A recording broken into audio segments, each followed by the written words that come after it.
Good morning, everybody. Welcome to the July 23rd issue of the Tucson Mortgage Weekly. I'm Todd Abelson, and thank you for spending the next 3 to 4 minutes with me while we go through a quick update. Okay, first of all, let's take a look at last week. What happened? Well, continuing weaknesses in the U.S. and European economies, along with continued reports of low inflation, pretty much drove the market as we saw. Stocks did not do well. We had improvements in interest rates as investors continue to look for safe haven in bonds. One point of note that I've read this weekend is that whereas several years ago investors were not interested in any way, shape, or form in mortgage-backed securities, the returns that are being paid are actually starting to be very attractive, and investors are beginning to buy mortgage-backed securities again, which is actually even helping rates further. That's part of the reason that we're seeing the continued low rates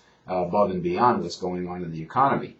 The other piece that happened last week, again, there was no mention of QE3 under the Fed report, which is quantitative easing, and we'll talk about that a little more at the end of this report. Okay, what's going on today? Well, China is reporting slower growth. Greece stuck its head back up again, and there's more rumors, new rumors swirling about them defaulting on all of their bonds, all of their debt. At the same time, Spain is talking about needing a complete and total bailout. So these things are just not going to go away, and they continue to crop up and raise their ugly heads. Let's face it, we have the same problem to face, but right now Greece and Europe is in much worse condition than us, so that's where all eyes are.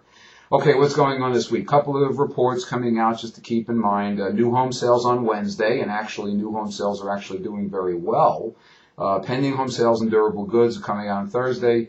Durable goods are things, for example, like big ticket items like washers and dryers and refrigerators and stuff that lasts 10 years or longer. And then the last report, GDP on Friday and consumer sentiment. So those are going to give us an idea. Okay, what's the wild card? What do we really want to be listening to? All right.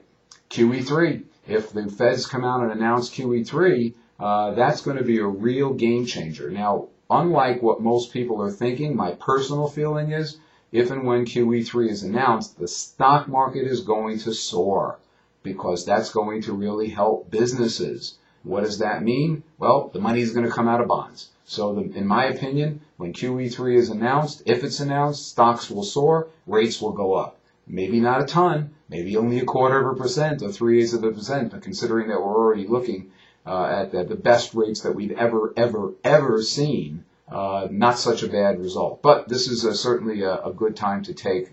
If you've got a transaction right now that you're closing in the next couple of days or weeks, I would definitely be locking in at these low rates. Long term, we might still see it touch back on us again. So hopefully your lender, if it's not me, is giving you sound advice. Talk to your financial people. Don't forget to check out our website, TucsonMortgages.com. I'm Todd Abelson, and make it a very profitable week. Bye-bye.